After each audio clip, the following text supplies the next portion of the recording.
Welcome to moral tables. شیر اور چوہا۔ ایک دفعہ کا ذکر ہے، ایک شیر جنگل میں سو رہا تھا کہ اس کی پیٹھ پر چوہا چڑھ گیا اور ادھر ادھر دوڑنے لگا، جس سے شیر کی آنکھ کھل گئی۔ اس نے موقع پا کر چوہے کو پنجے میں پکڑ لیا اور چاہا کہ اسے کھا لے۔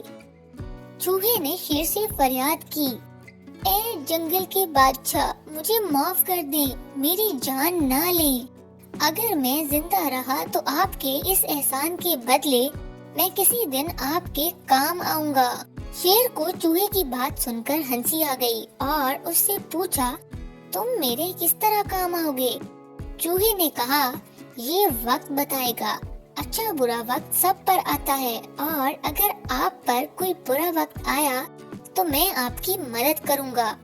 شیر نے چوہے کی بات کو مذاق سمجھا، لیکن فراخ دلی کا مظاہرہ کرتے ہوئے اسے اپنے پنجے سے آزاد کر دیا اور چوہا رہائی ملتے ہی ایک طرف بھاگ گیا۔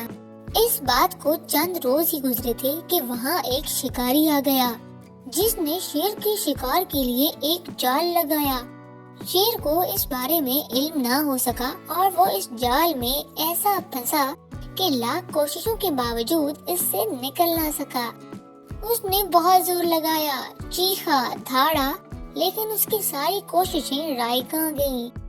آخر کار وہ مایوس ہو کر خاموش ہو گیا اور سوچنے لگا کہ شکاری کسی بھی وقت اپنے ساتھیوں کے ساتھ آ سکتا ہے، پھر میرا کیا ہوگا؟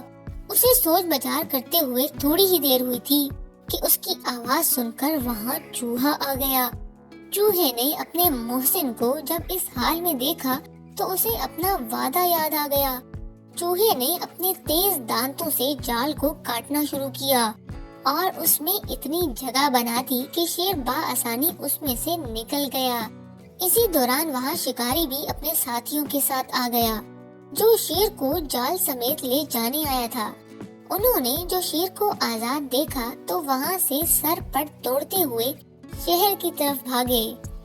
شیر نے جان بچانے پر چوہے کا شکریہ ادا کیا۔ اس کے بعد دونوں جنگل میں اچھے دوستوں کی طرح رہنے لگے۔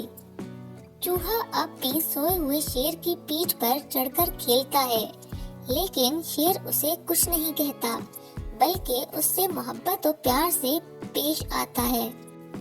یہ کہانی ہمیں سکھاتی ہے، احسان کبھی ضائع نہیں جاتا، نیکی کا بدلہ نیکی ہی ہوتا ہے، اور کبھی کسی کو کم تر نہ سمجھو۔ Thanks for watching.